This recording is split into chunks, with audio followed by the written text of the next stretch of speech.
Tell me your character. My name's Bridget Regan, and I play Sasha Cooper. You did it already? I did it already. I'm Stephen Kane. I'm the creator of the show, executive producer. That's right. Thank you. Thank you. How has it been working on a show that is quite a bit different than your last show that you were on? Villain. That's true. I don't really think when I have played a villain, I try not to think of them as villains. I try to be on their side and just complete whatever they're going after. So for me, it's not that different in terms of style and tone. The shows are very, very different. The nature of The Last Ship is really high action, high stakes. And joining a show in its third season was kind of like boarding a moving train. You know, you just got to be running and hop on and dive in. And that's what I did. Thankfully, everyone has been super welcoming.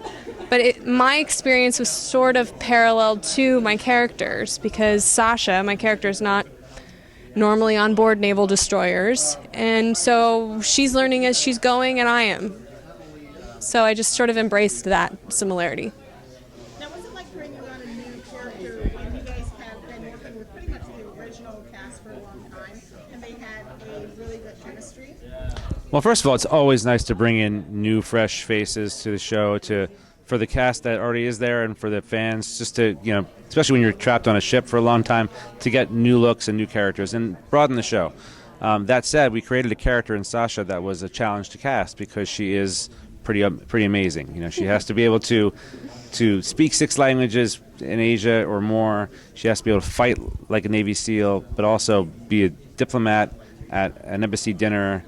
She needs to be classy, but be able to spit with a sailor. And jump out of an airplane. And we got very lucky to find Bridget. I can spit with sailors. She can.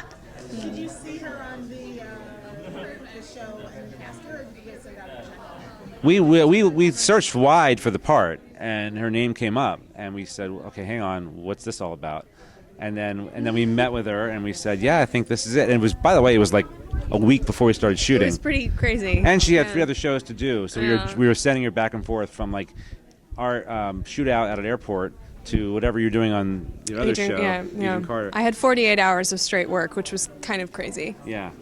But, it was a real gift for us, and we brought in other characters this year, too, and including villains that just give the show a new flavor for Season 3, And we want every season to feel like a brand new season, and every episode feels like a new episode. Yeah. We were saying earlier that every episode is a little bit like a feature film in 42 minutes, and each one has its own challenges and is unique from the one before. And are massive in the scope and the amount of action and things that are being blown up. Yeah.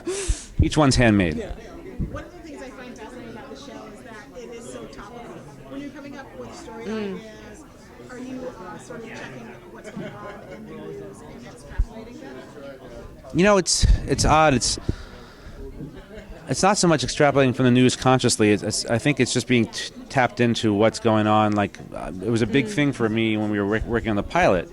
This idea of viruses and plagues and where they might come from. And I called up virologists, and as I was working the script, and I said, as we were working the script, I said, our idea is that global warming, old dormant viruses get released from the permafrost and picked up by migrating birds, and then zoonotically jump species to pigs and then to people. This is so scary. And they said that's our worst nightmare.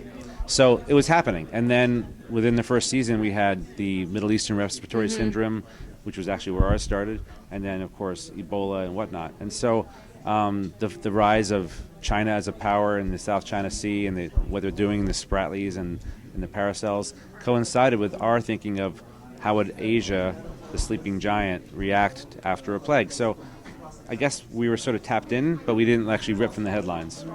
They stole from us. Yeah. Thank you so much for talking with Thank me. you. Thanks so much. Thank you. Really, strawberries so much. Thank you so much. You look very pretty. I'm so excited to see you on the season.